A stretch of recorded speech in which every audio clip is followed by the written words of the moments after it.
बड़ी मछलियों को जो है बचाया जा रहा है, संरक्षण दिया जा रहा है। और इसमें ज़्यादा कोई माथा पर्ची नहीं लगाना, बल्कि जो जांच अधिकारी जिसको भेजा भी गया तुरंत आनन फानन में, जैसा कि नीतीश कुमार जी का, बिहार के सीएम का कहना था कि हमें संज्ञान में आया। संज्ञान में कब आया? 2017 में आया।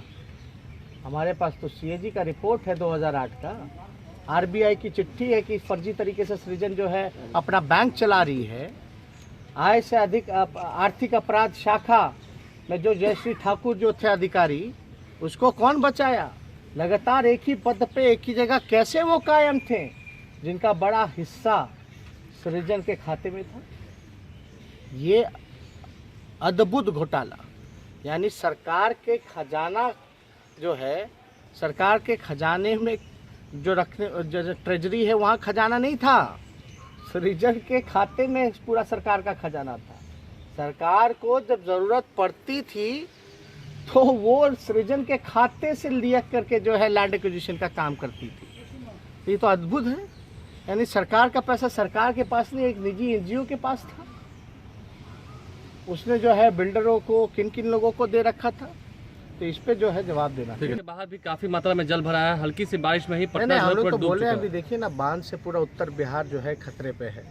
जो बांध का जो कार्य जो रुका हुआ है, पूरा उत्तर बिहार जो है खतरे में है।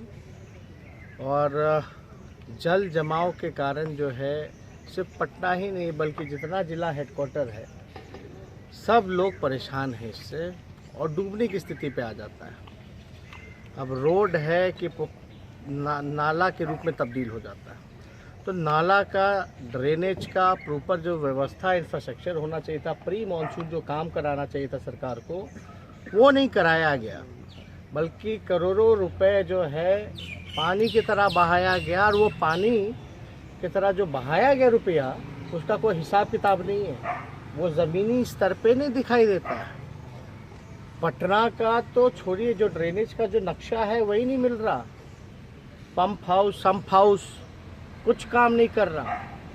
और लगातार जो है सबको पता है, सरकार के लोगों को पता है कि हर मानसून में यही हाल होता है।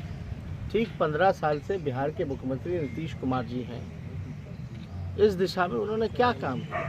केवल घोटाला हुआ। आज कल देखा होगा आपने, एक पहले के जो अधिकारी रहे केपी रमैया जी, उस पे जो है कार्रवाई, जो सुप्रीम कोर्ट का जो भी आदेश आया। लेकिन हम पूछना चाहते हैं, केपी रमैया वही हैं जो लैंड ट्रिब्यूनल में भी उनको मेंबर बनाया गया चुनाव हारने के बाद। जमीन घोटाला, सृजन घोटाला, मिनिमम 3300 करोड़ रुपए का। ये लोग जो तथाकथित चारा घोटाले का जो लोग जिक्र करते हैं, इतना बड़ा बड़ा अपराध, इतने बड़े बड़े घोटाले हो गए, लेकिन सरकार जो है संरक्षण देती है। इसका तार जो है बहुत जगह जुड़ा हुआ है। हम लोग तो चाहते हैं कि निष्पक्ष जांच हो और सभी लोग, जो लोग इसमें इन्वॉल्व हैं, आखिर कोई उड़ीसा के रहने वाले लोगों का यहाँ बिहार में इतना कैसे इंटरेस्ट हो सकता है? आंध्रा के रहने वाले जो हैं, उनका कैसे इंटरेस्ट इतना हो सकता है कि उनका नाम जो है सृजन घोटाले में, ज़मीन घोटाले में और बिहार के बड़े बड़े घोटाले में आता है। उसके बाद भी एक पार्टी जो है बुला करके उसको टिकट देती है और उसके बाद जो है चुनाव हारने के बाद मेंबर बनाया जाता है लैंड ट्रिब्यूनल का, और उसमें घोटाला होता है।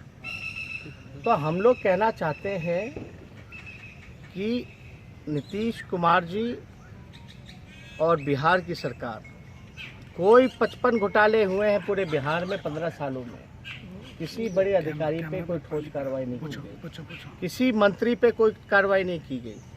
ये बड़ी मछलियों को बचाने का काम किया जा रहा है।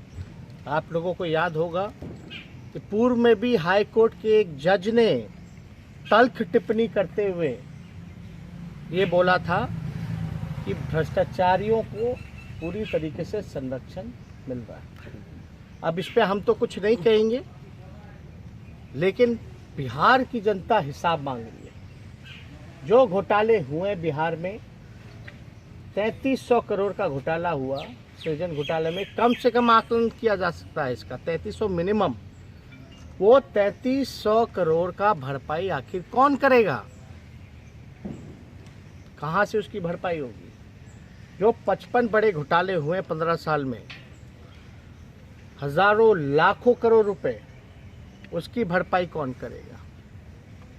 और चारा घोटाला को ये लोग बढ़ा चढ़ा करके बोलते हैं तो मात्र 46 लाख का घोटाला था, लेकिन हमको उस पर कुछ कहना नहीं है।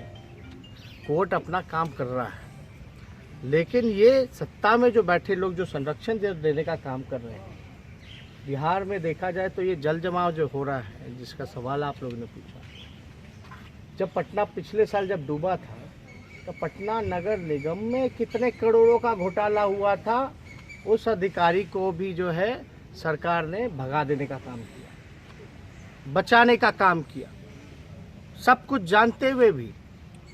तो लगातार घोटाले ही घोटाले हो रहे हैं, जिसका कोई हिसाब नहीं। घोटाले में क्या होता है? जवाब क्या आता है सरकार का? चूहा बांध काट गई।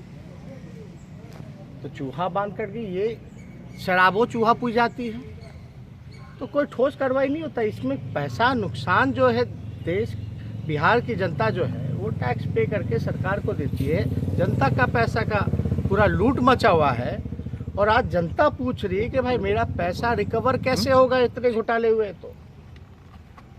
और लगातार ऐसे अधिकारी, ऐसे नेता लगातार कायम है सत्ता में, जिस पे कोई ठोस कार्रवाई नहीं हो रही। हम तो आग्रह करेंगे सीबीआई, ईडी से। हम लोगों ने तो मांग भी की थी विधानसभा में, सबूत भी पेश किया था, सदन पे पटल पे रखा था, सारा खाता दे दिया था। और सरकार को जो पहले से पूर्व में संज्ञान था 2008 से, लेकिन इस पे क्या कार्रवाई हुई? सरकार की तरफ से कोई जवाब भी नहीं आया, ना खंडन आया। सरकार ने हमारे पेपर को झूठा भी नहीं बोला, क्योंकि वो जानते हैं ये सच्चा डॉक्यूमेंट हम लोगों ने पेश किया था। तो जनता तो हिसाब मांग रही है कि हमारे पैसे का रिकवरी कैसे होगा। बताएं नीतीश कुमार। छोड़ दीजिए, क्या बात?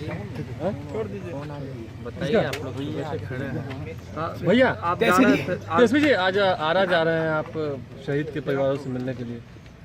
शहीद के परिजनों से, परिवार से संवेदनाएं प्रकट करने हम जा रहे हैं, उनसे मुलाकात करने जा रहे हैं।